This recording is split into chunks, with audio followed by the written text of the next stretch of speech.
and happy Monday to you guys. It is a beautiful day, as you two would say.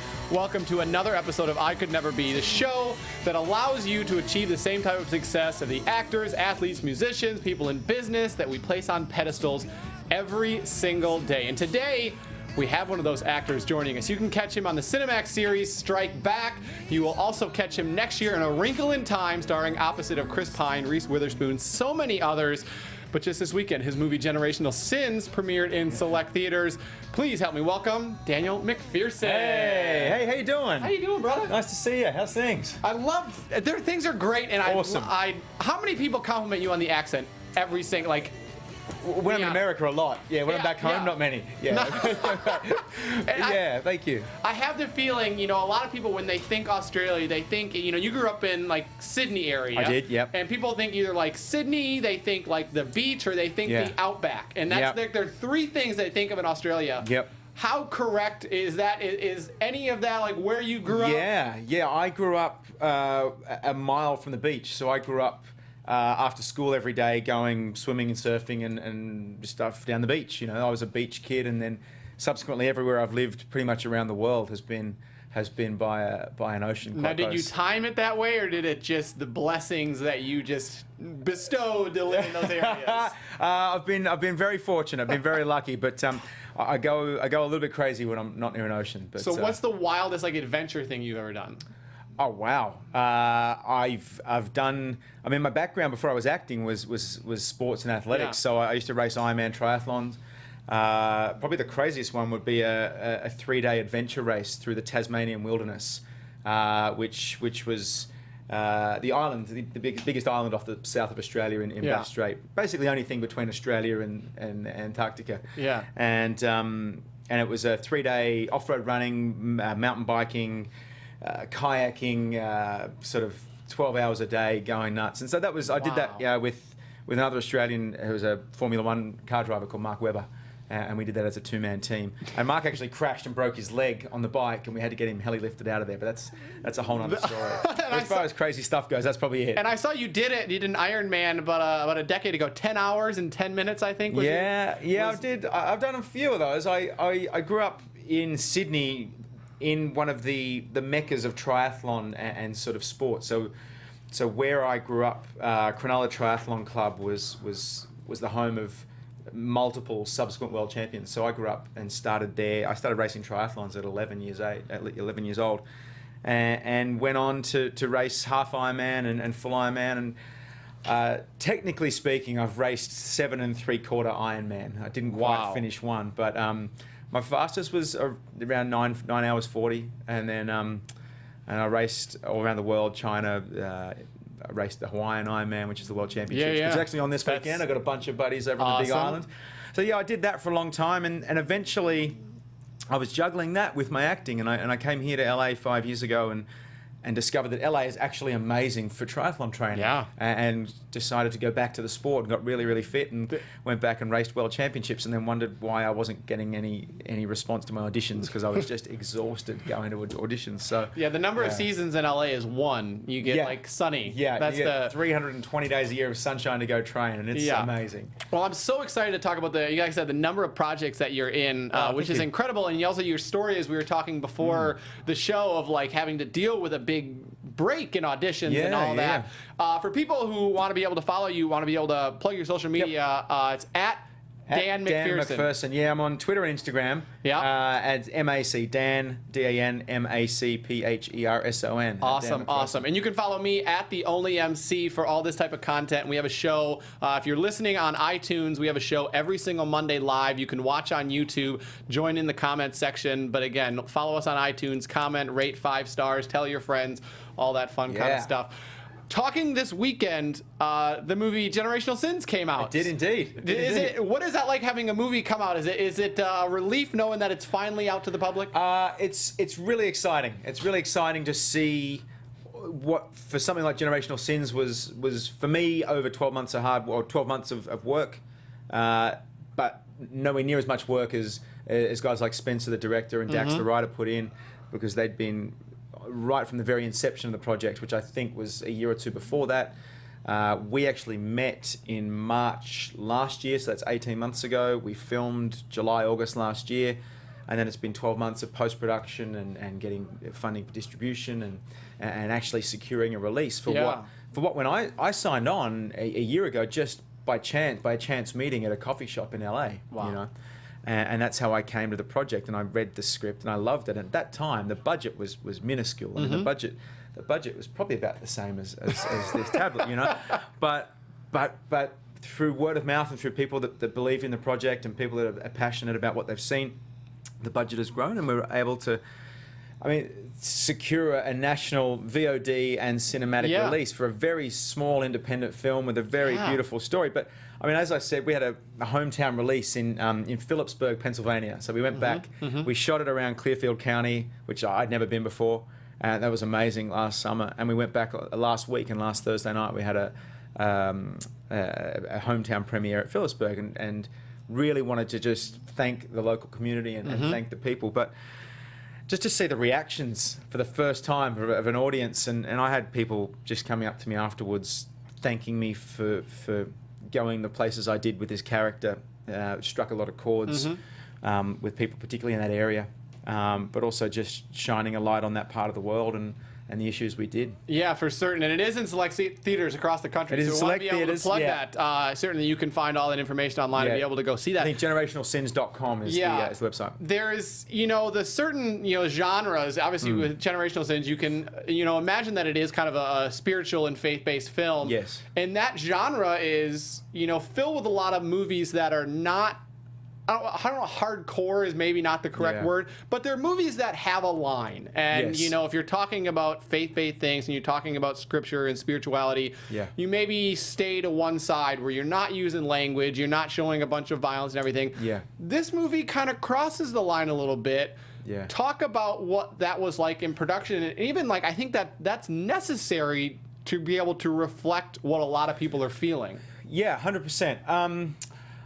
I never came to Generational Sins as a Christian film or as a faith-based film. I came to it as a film, and then as I read the script, there's beautiful stories, universal stories, regardless of your belief and your passion of family and redemption and honoring your mother and father and the bonds of your family and your genetics and your behavior and your genetics and things like that. So I came to it having grown up in a Baptist church through my teenage years, but probably not having been to church other than Christmas or Easter for a good 10 or 15 years.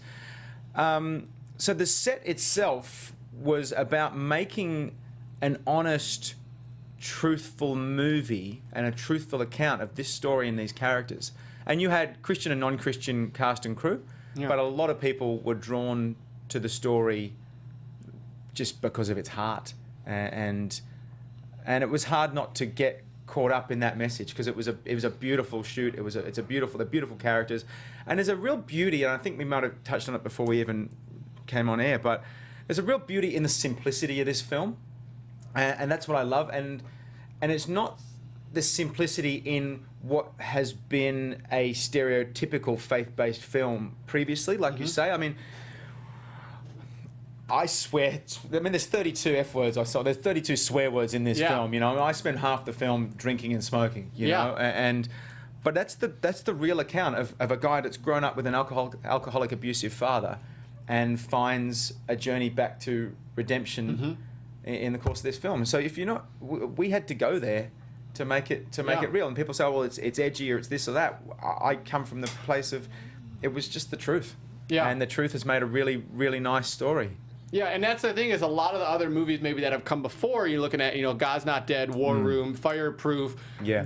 You can't relate to everyone because maybe you don't take it that far. And so like you're saying, that real life account, there are so many people who are in those situations that can now relate to this movie versus those others. 100%. Now, I've got to say that I'm coming from Australia. I'm not an aficionado with Christian and faith-based movies, but I know the market is huge in this country particularly, and in Australia, of course, as well. But I think you're absolutely right with the accessibility and the relatability that anyone will have with this movie. You know, Yeah. regardless of whether you have a belief or not. You know, Yeah, whether and- you go to church or not. I mean, you will be able to relate to these characters. Yeah, and certainly, you know, the mood just that's in this country right now, and the hate and the anger, having positive, uplifting content is huge. Yeah, 100%. And it's necessary. And there's a real celebration of small town middle America where we were, and celebrating towns and places like Central PA that have got such a rich history, Yeah. and I loved being there, and just the way these places were showcased in this film, and they look absolutely stunning. You know, it was the end of summer coming into fall last year, and we got beautiful big aerial shots over this just stunning part of America, and I loved being there, and I loved going back there, and a lot of people from there were so happy that we did celebrate that, and there's a real positivity to this story. Yeah, I'm from Middle America, and like summertime especially, I say. I mean, I'm not a fan of the cold weather growing up in Wisconsin. Yeah, right. But like the summertime when the leaves are changing, and it's nice just to be able to be out in nature. Yeah. Like that alone will be able to kind of get your mind off social media and everything else going on. Well, I just went back. We went back for the hometown premiere last week, so I went back on Wednesday. We had Thursday there, and the screening was Thursday night. I flew back Friday. But I've been traveling. I've been traveling for 6 months for work. I just got back to LA, which is home, 3 weeks ago or 2.5 weeks ago, and I've you realize how crazy and busy LA is.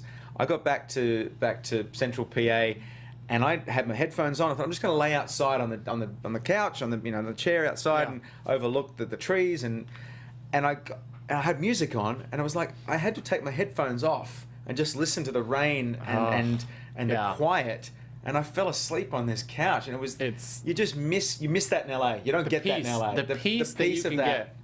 It was beautiful. I loved it. Now I know I heard a lot of stories of people when they work on like faith-based films that it almost changes their viewpoint, or they maybe feel changed a little bit just being in that atmosphere and kind of involved in that genre. Did you feel that way, or do you notice other people on set ever change maybe? 100%. I mean, I know myself, and I speak on behalf of a couple of other casts, but for me, it really just opened up my dialogue with God and with what I believe, and addressing my own faith and where I stand in my life as I was 36 at the time. I was 37 now, and I think for me that was part of the reason I was there. Yeah. You can get caught up in other projects, and when you're in LA, of like the work, trying to do everything, and it maybe recenters you a little bit. I think and also I love jobs where you're working away. So we did a week in Orlando, we did 5 weeks in Pennsylvania, and I just love when you're away. Not only you get to focus on a role, you get to focus on a job, you get to focus on a character, but there's just far less distractions. And so in this shoot, because I didn't have friends or family or my wife come and visit, I was out there by myself just focusing on what was a very arduous and very intense character and journey for this character. But it just gave me a lot of time to think and reflect on the material and reflect on the character journey, and it's hard not to see whether you believe in whether your God is God or is Jesus or is Mother Nature, but it's hard not to see the positivity and the beauty of that part of the world, I guess is the easiest way to say it. And so being out there, I mean, that said, we did a scene where it was a crescendo of the film where I'm standing there asking if God even exists, and literally an hour later, the spot where I was standing at this quarry, we get cracked by the biggest bolt of lightning, like from me to you away, like, and the crew and everybody was a couple of meters away. They all saw it, like it was. It's jarring. There's your answer. Like it cracked. My ears were ringing. The ground was smoking. I was meters away from getting zapped by the biggest bolt of lightning in Pennsylvania. And I was like, well, you can believe in coincidence or you can believe in something bigger, but it's up to you. Yeah, and like, I mean, you're not the only one. Again, I read stories like Denzel Washington when he's been on the Book of Eli, and like just the mood around that movie, and other actors working on faith-based films as well, which is incredible. I know Mel Gibson and Jim Caviezel, thank you. Yeah, on the Passion. Passion. They talk a lot about the Passion, and they would spend a lot of time in prayer at the start of the day, you know, they went with a deep commitment. But also, I think when you're playing Christ, I mean, probably you want to have a good chat upstairs to make sure you're doing it right. But yeah, this is just one of many films and stuff that you're working on. I want to maybe go back to maybe the beginning of acting. When did you kind of know, you know, was it growing up in Australia? What led you to want to be an actor? I know you've also done TV presenting as well. Yeah, I was. This is the craziest story, and it gets crazier the more I think about it. But 20 years ago, I was 16 years old. I was a junior triathlete in Sydney, and I got chickenpox and I got glandular fever, one after the other. So I was sick and I couldn't train. But I loved triathlon and sports so much that I went and worked at a local triathlon, and I was paired up with another guy, and we went out to direct the cyclists, and we were officials out on the bike course.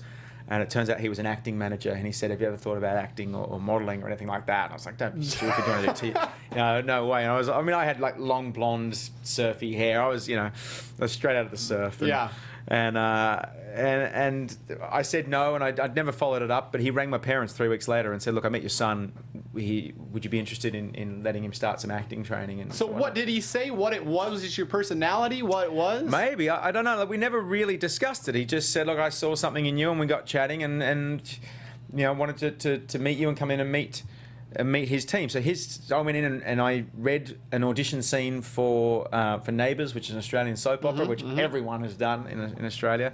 And I was bad. I was terrible. And they went, "Oh, he's very raw," was green. The word. Yeah, green. Yeah. Very raw, which is basically another word for just saying you're terrible. Thanks for that backhand. Thank you. But so I started doing acting classes after school. So anyway, I got my first job, which was on Neighbours, the night before my second last HSC exams, like my SATs, my final high school exams. And so at 17, I packed up my car with my dad, and we drove to Melbourne, which is 600 miles from Sydney. And I moved to Melbourne and started on Neighbours, playing a young triathlete surfer from Sydney. And I was living with my agent's sister, and just like, it was just straight out of school. I was 17, you know. Is it crazy to look back now and to like see how you started to where you are now? Like, how wild 100%. is that? Yeah, 100%. I mean, I feel like I feel like where I am now is the beginning phase of or the beginning part of a new phase of my career, and it feels like I'm just starting out still.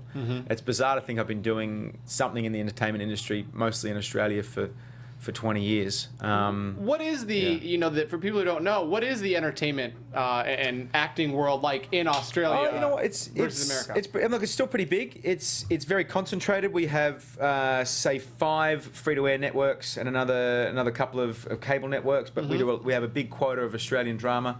So we have 2 main soap operas, and then there's a lot of shows to work on, from comedy to drama, and depending on which network you work with, there's the style and the genre of the drama will change. We don't have as healthy a film industry, I don't think. I mean, that goes through peaks and troughs, but we have great studio setups there as well. So we have a lot of US and international film shooting in Australia using Australian cast and crew, which is great. So we have a very very healthy industry, but on a very minute scale compared to say here in the US. At that pace, is the goal always maybe for an Australian actor to eventually move to the US, or to be able to move other places? Yeah, I think so, and it depends on the actor. A lot of people are very happy to. I mean, and also we have a great theatre culture in Australia too. So Melbourne, Sydney, Brisbane. In fact, countrywide, we have a great theatre and musical theatre culture. So it depends on the actor. A lot of people come here to the US and it's not for them, and it is hard, and you're leaving behind friends and family and home and everything you've known. And also, I mean, also for my wife and I, who are both acting, we were leaving behind very healthy careers to come here as well. So there was a risk involved in that, which we took, and that was a big question mark. You question yourselves, going, have we wasted years of our careers? So. But yeah, I think for a lot of actors, directors, filmmakers, writers, LA is now the goal, the pinnacle. Well, you've even moved around. I think you were in kind of the UK shooting as well, right? It seems like it's taken you a lot of places. Yeah, it has. It's been amazing. I mean, even in the last 2 years, I've been in a lot of places. But because I never went to drama school, and Neighbours, the soap opera that I started on, was so big in the UK, I moved to the UK to do theatre and musical theatre to learn how to act, basically. So I got told by the producers of Neighbours that I wasn't good enough to leave, and that I should stay and work on my acting before I go out into the big world, because I'm not going to get a job. Which was enough for me to go, see you guys, I'm out of here. You know, I'm done. I was going to say, what is your thought when you hear that? It's like, yeah. You try not to take it as an insult, but is that a challenge? Do you take that as a challenge? 100%. I mean, someone who is an athlete growing up, you hear someone say that you can't do something. That's exactly right, and that is still part of my psyche today. I mean, you at that time as a 21-year-old athlete, Ironman athlete, and they're saying, "Oh, you can't do this. You're not good enough."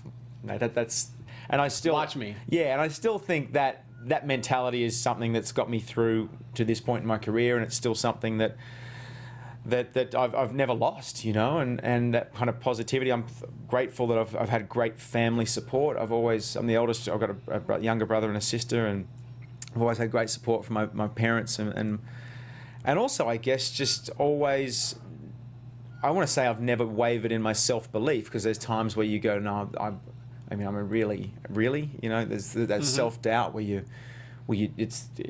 I think it's human, and particularly in actors or in artists, you know, the self-doubt is a huge part of it. But that self-belief, I think, is what's got me here to, 20 years later, to still be here and still feel like I'm at the beginning of my journey. What does it take to be able to, make those moves? Because they're not small moves. I mean, even you're talking the move from Sydney to Melbourne, 600 miles, you're still in Australia. It's not as big. But to be able to make the move to the UK, to be able to make the move here, what thought process kind of builds up to that move of convincing yourself or being able to tell yourself you can do it? I remember the day. I remember it was 6 months into Neighbours, and I'd never acted before. I'd never been on TV before. I'd never been on a set before. I'd never lived out of home, and there was a lot of first times. But I still remember 6 months in, turning around and having that realization of going, "Oh, I did that.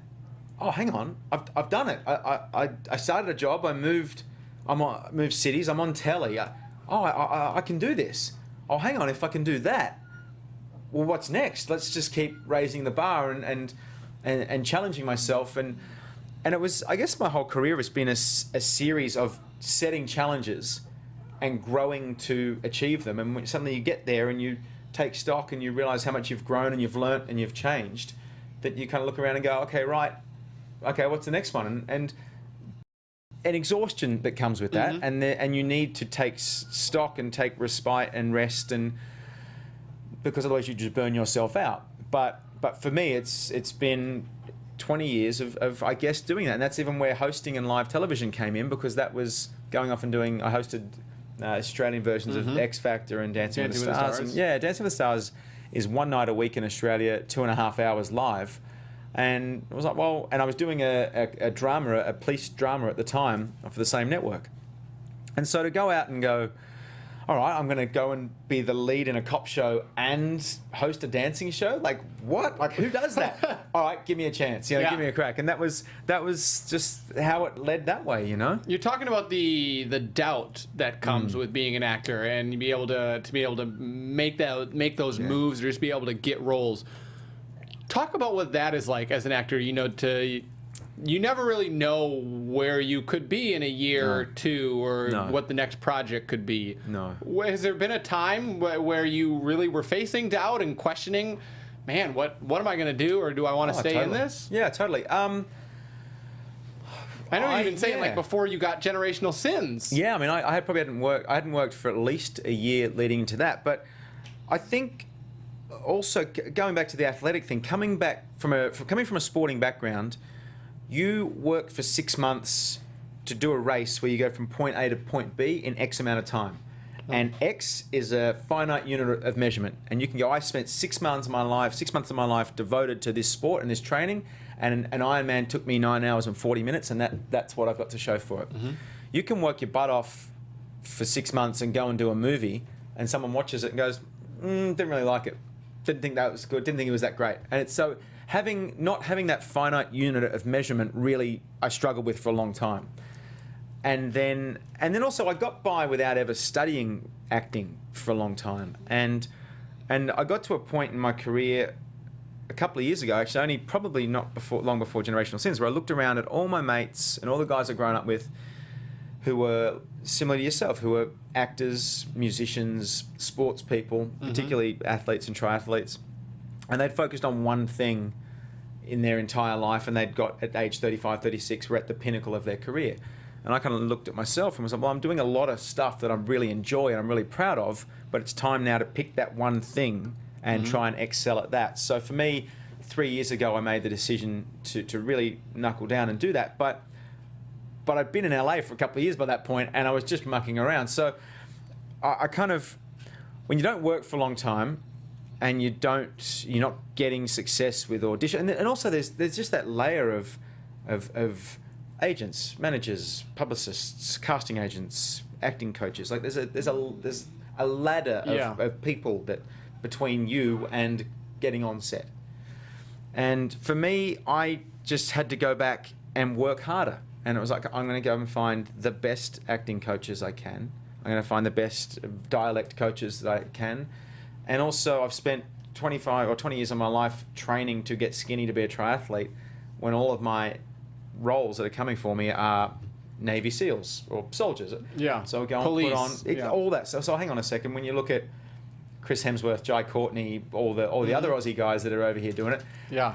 Look at the size of them. So I was like, okay, so I had 3 years ago, I was like, okay, well, 2 years ago, a bit longer, maybe 3. I was like, I've got to change my life to succeed in this world. So, in this industry, and in when I said this world, in LA world. So, and not long after making all those changes and identifying what they needed to be, things started rolling and things started happening. And were you turning down other jobs then to be able to keep that focus? Yeah, I was. How hard is that? That was the hardest bit. Work? I mean, I literally, that's where the doubt comes in. So in Australia, and I hope, I'll be a bit careful, but I won't be too careful. But I turned down Dancing with the Stars, I turned down X Factor, Australia's Got Talent, Survivor. I mean, I turned down every Australian hosting job in Australia over the course of 3 or 4 years, and that's it's survived. That pays the way for my wife and I to live in LA for the year. If you get a good one. Yeah. I turned down lots of Australian television just to continue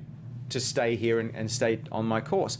And the only way I can liken it to coming to America and succeeding in this market is it was kind of like swimming or paddling a small boat from Australia to America. And for most of the time, you can't see either coast. And you don't know where you are, and you don't know if you're making headway, and you don't know if you're getting any closer to your goal or any further from where you've been, and you don't know if you should just turn around and paddle back because that's the only thing you know. Yeah. And for probably 2 years, we sat and kind of scratched my head and go, why am I doing this? Because my career in Australia is shriveling up and dissipating because I'm not working back there. Yeah. But I don't seem to be making any headway here. So there was just I just had to keep working harder and I guess take that view of how do you, all right, what's not working, what's not clicking. Like I'm here, but I'm okay, so I'm getting the auditions and the accent is now really good and all these things. Like, what else do I have to do? Okay, so you've got to kind of, I find as an actor, you have to be able to have a look at yourself and take stock of what your strengths and your weaknesses are and how you're being perceived and the roles you're going for, and if all else fails, go and write yourself a great script. Yeah, and especially nowadays. Yeah. I mean, that's what so many people are doing, just to be able to get their foot in the door and to be able to show that you can do more than just act. Exactly right. Exactly right. I think that's, in talking with a lot of friends who are actors, that's something that is hard because you go into these auditions and then there's so many people who look exactly like you. Yeah. All going for this one position, and like the movie La La Land, where she goes in. Isn't that scene amazing? What was your thoughts watching that scene? Do you relate back to individual stories? 100%. I mean, there's the times where you walk into an audition and you think, yeah, this is my role. I got this. I got to take on a character. And you walk in, and there are 20 guys that look exactly the same as you, except they're taller, better looking, got better muscles. That guy's beard's way better than mine. I mean, literally, you're going, yep. Okay. And you've just got to trust. You've just got to trust that whatever you have, whatever the reason is that you have got this audition, or the reason that you're there is enough for you to be there, if that makes sense. You've got to trust in what you've got. Yeah, they brought you there for a reason. You're there for a reason. your agent, your casting agent, someone has seen something in you that they want to see more of. And they don't want you to be more like this guy or that guy or that guy. And if they do that, they might tell you, but they're there to see you. And it took me a long time to learn that lesson. Especially coming from, like you're saying, that's maybe something that they can talk about in acting school, or if you maybe grow up trying to be an actor, you maybe learn that. Yeah. But as someone who, didn't, is kind of, you can say it, who's kind of new to acting or trying to get into it, that everyone faces that at some point, that wall. Yes. And you've got to trust your stuff. I think the easiest way to put it in layman's terms would be if any singing show that's on television right now, if any one of those, let's say that The Voice is on now, if any one of those artists came on and tried singing in the style of Pink, Eddie Vedder, Rihanna, whoever, they go, hang on, we want to, what's your voice? Yeah. And they go, and it's the uniqueness of each of those artists and those voices that make those shows a success. And I think it's the same with acting. You have to trust that what you have is unique enough, and also work out what makes you unique. Yeah. And work at that. And it's amazing hearing someone like yourself who has obviously achieved, all this great success, to be able to say that, because it proves for everyone else in the room that everyone else is having the same thoughts as you. Yeah, 100%. You're the one who's looking and saying, oh, the better hair, the better muscles, more talented, more roles that they've had. Totally. And they're looking at you saying the same thing. Yeah. Well, I mean, I hope so. Either that or who's this short Australian guy? I don't know. Yeah, maybe. But yeah, for me, it was just always, you've got to block that stuff out, and it's so easy to get overawed by that, and a nice example of that was doing Generational Sins, which we did for a minuscule budget, but with a lot of heart, with a great script, small crew, and it was one of the highlights, literally, of my career. And I loved the passion that went into this film, and it was one of the performances I'm most proud of in my career. The job I went to after this was a film called A Wrinkle in Time, which is 103 these $103 days. Million budget. Now I'm a tiny role in this film, tiny, and I didn't have much to do so, but the fact that I even get mentioned in the same breath with the people who are in this film is an honor. But what I did learn to go from Generational Sins to a film that is 100 and something, probably 200 and something times its budget. Yeah. No matter what, it still came down to the relationship between the two people in the scene, looking at each other, having a conversation, regardless of the size of the trucks, the lighting, the catering, you name it. It came down to a father and son having a chat, in the same way that Generational Sins came down to two brothers having a chat. It's still the same. It's still the same. That's amazing. Like at its heart, that's what acting is. It's still the same thing. And that's incredible because, like you said, in that movie, the father and son, because you play Calvin's father. Yes. In A Wrinkle in Time. Yes. What was that like being on that set? I mean, I gotta say, one of the books that I loved as a child was A Wrinkle in Time. Yeah. Read the book, loved it. My mom was like, "You need to read this book," and of course, as a child, you're like, "But do I really need to read? Yeah. Like, do I really need?" Yes, you need to read this book. It was one of my favorites, she said, and she made me read it, and I loved it. Yeah. It's such a unique story. Oh, totally. And I've had so many people stop me, or so many people in the last couple of weeks see that film is on my resume and on my bio, and go, "Oh, you're on that." And obviously, that book has had such an impact on so many lives over the years. It's an honor to be a part of it. Like I said, I was a really small part. I was a tiny cog in a massive film, but I got to go and experience that. You're selling yourself short again. But by the same token, it was, I got to work with Ava DuVernay, and she's amazing, and I got to work with one of the most experienced veteran film crews. I mean, the brilliance that was on that crew that day is not unlike this room. It was. They were. I mean, the cameras, lighting. I mean, they were just. It was an honor for me to stand on that set and work with those people, knowing what they've done and what they will go on to do. Mm-hmm. And in terms of inspiration, for me to go away and go, right, that's the level I want to work. In terms of challenges, I walked away from that going, I want to do that again.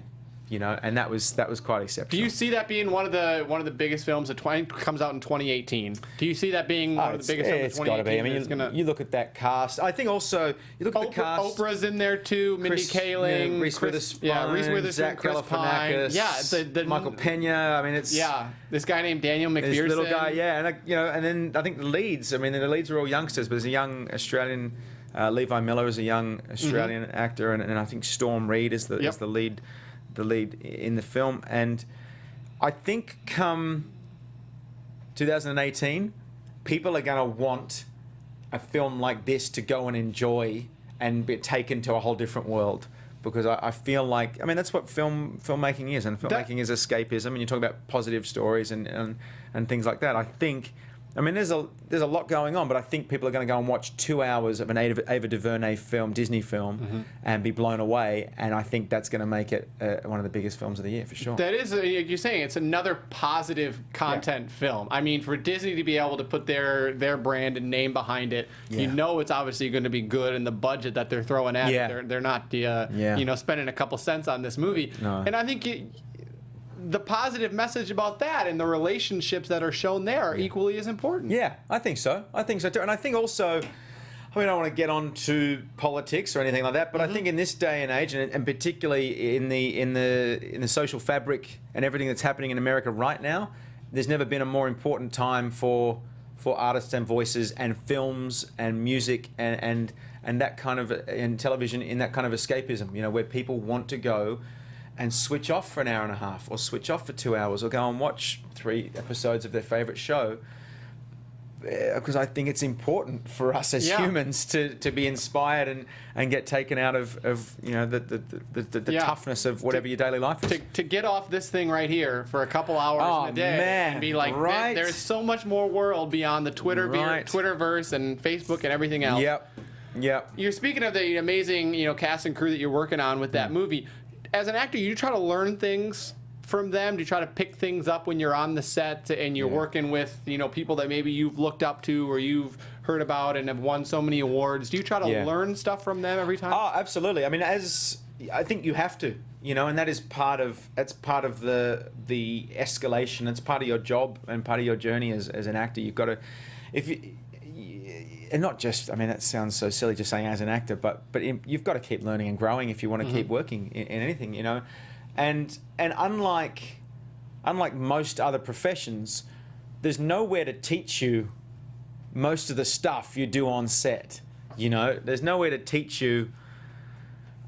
I mean, we were doing a speedboat chase in Croatia two weeks ago for Strike Back, and you've got 3 cameras in a 1,000 horsepower speedboat next to us. We're in a speedboat with 2 guys in other boats who've done James Bond movies, stunt drivers, shooting at us. We're shooting back at them. Wow. I mean, there's no school to tell you actually don't, but you've got okay, wait, that they're not going to be able to use that shot until that camera boat is right next to you because there's something else in shot and they're not going to be using it. So you've got to wait. So somehow in the middle of a scene when you've got your dialogue and you're driving a boat with your mate in the boat who's yelling dialogue at you, and you've got live weapons, and you still need that kind of sense to know, wait till that B camera's around further, because otherwise the shot's not usable. I mean, they don't teach that stuff. And so that's stuff you've got to learn by talking to your DP and talking to your focus puller and getting in and talking to your director. And over the course of many, many years, hopefully, people and creatives that you get to work will share their expertise, because that's the only way you learn. And also, when you're working particularly on a film set, the thing that keeps me coming back is collaboration. There's no point in being a quarterback of a team and having no one to throw the ball to, or no one that wants to catch a ball that you're throwing to them. It's got to be a collaboration. I love that. And that's what I love about it, and particularly on small films where you have the freedom of that collaboration, like on Jen Sins. And actually, one thing that you have, which is why something like Wrinkle was so special, and someone like Ava is so special, because you have that on that as well. And a lot of times that gets stubbed out on a film of the size of, or a budget of Wrinkle, but that keeps me coming back. But to do that, you have to understand and respect everybody's job, and every part of the crew's job, and every part, and of the machine that is a filmmaking machine, and know exactly where your part is in the machine, you know, and I think that the sooner you learn that, and the sooner you understand what everybody else is doing on that set, and to be fair, it sounds very crude to say it this way, and I think a lot of actors would probably benefit by knowing that everybody's job is to make us look good. You know, like no one's trying to make you look bad. It's in everybody's best interest to make everything on screen look as good as it can be, you know? Yeah, trying to make someone look bad is like rooting for the pilot to crash on a plane that you're on. You know? And so sometimes I think actors don't do themselves any favors there, but the sooner you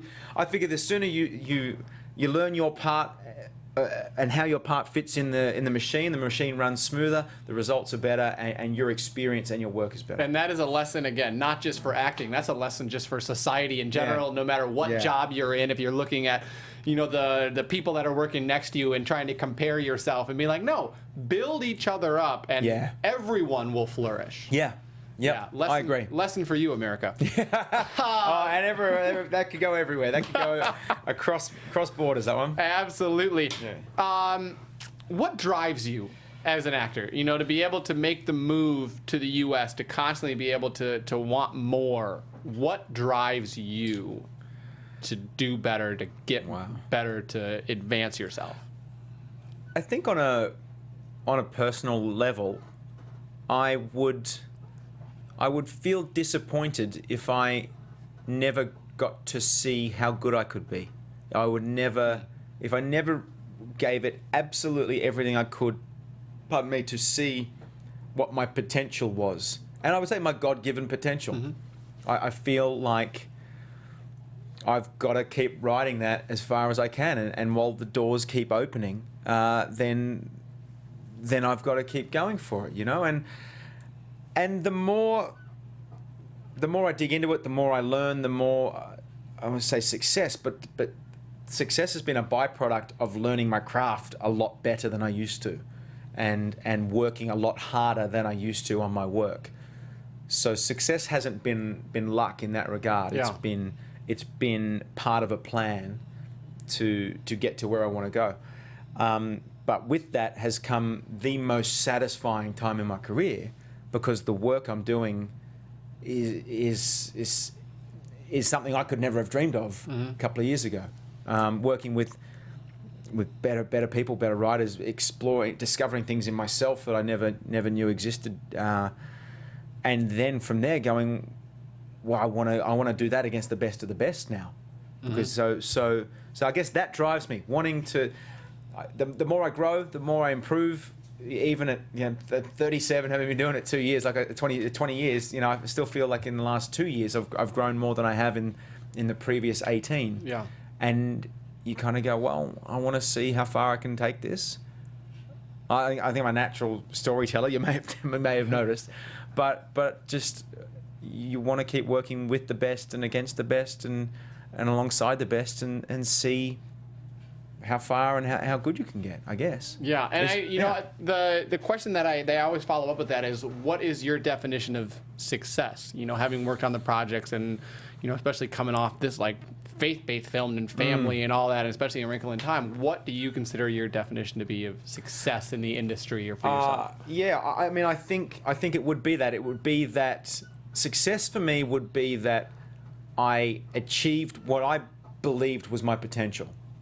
And the thing with potential is, I guess the more you uncover, the more you can, the more there may be, you know. Yeah. So it's probably never an end, never fulfilling, never, you know, prophecy there, you know. But I think for me it would be, to achieve what I believe I'm capable of, and I mean, there's a part of me too that would.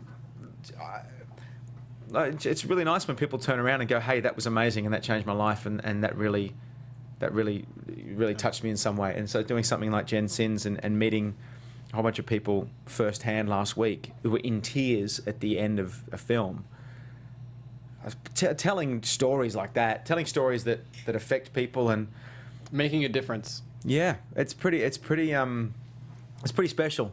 Yeah. To be able to do that. It's a responsibility that comes with that, but there's that comes with great stories and truthful storytelling, and that's something that I really like, and. Yeah. Well, you've certainly done that, in the movies and, talking about generational sins and obviously the other shows that, even in Strike Back on Cinemax, APB, and, certainly A Wrinkle in Time coming out next year, which I know a lot of people are looking forward to. And if you want, follow Generational Sins, Facebook.com/Generational Sins, and Jensen's Movie on Twitter. That's it for the serious questions, but I always have like a fun kind of thing to kind of come out of it. And so, all right, man. Well, this has been fun anyway. It's been great. I'm happy now. See, now I put you to the test. So you knew everything else. So now the game today is true or false on Australia laws. Oh, they're like crazy laws that every country has. So we're gonna put you to the test. All right. With true or false going on here. Okay. So all right, you ready? Yeah. Okay. All right, here we go. Bars are required to feed and stable horses in Australia. Bars are required to feed and stable horses in Australia. I would say that's false. That would be true. That's an old law that was never amended. What? I don't know how many people ride horses to bars anymore. Wow, I didn't. Okay, good. Number 2, it's illegal to sell and eat kangaroo meat. Oh, no, that's very legal. That it's illegal, so it would be false. So it's false. Yeah, it's legal. Yeah, do you eat it a lot? Yeah, well, not a lot, but what's it taste like? It's kind of like a gamey steak. Like it's a bit richer kind of steak. You beef. season it? Yeah, you need to. You need to season it. I mean, it's not my favorite meat. I'll be honest. But tastes like chicken. But it's rich in iron and stuff like that. All right.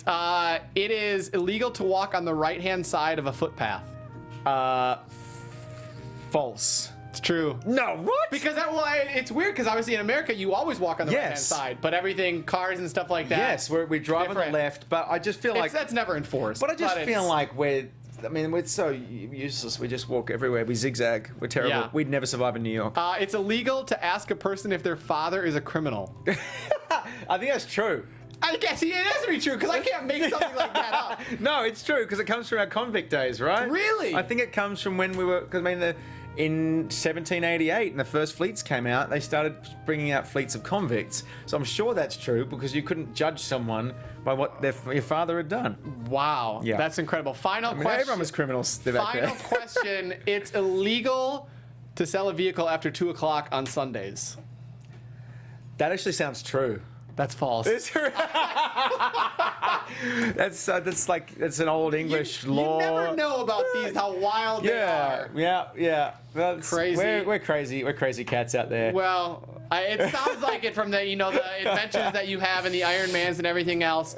Thank you so much pleasure, man. for coming on. Again, for people who want to be able to follow you on Twitter, on Facebook. Twitter and Instagram. We had a little Facebook channel. Get on Facebook eventually. At Dan MacPherson. DanMacPherson. Absolutely. And check out Generational Sins playing in a theater near you. Be able to go research that. Beautiful. Thank you guys again for joining us on another episode of I Could Never Be. I'm your host, Michael Clouse. You can follow me at The Only MC. Thank you for everyone joining us live on YouTube, for everyone on iTunes.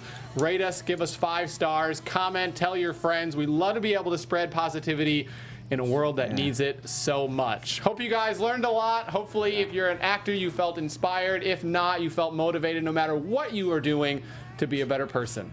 We'll see you next time. Woo. From producers Maria Menounos, Kevin Undergaro, Phil Svitek, and the entire Popcorn Talk Network, we would like to thank you for tuning in. For questions or comments, be sure to visit popcorntalk.com. I'm Sir Richard Wentworth, and this has been a presentation of the Popcorn Talk Network. The views expressed herein are those of the hosts only, and not necessarily reflect the views of the Popcorn Talk Network or its owners or principals.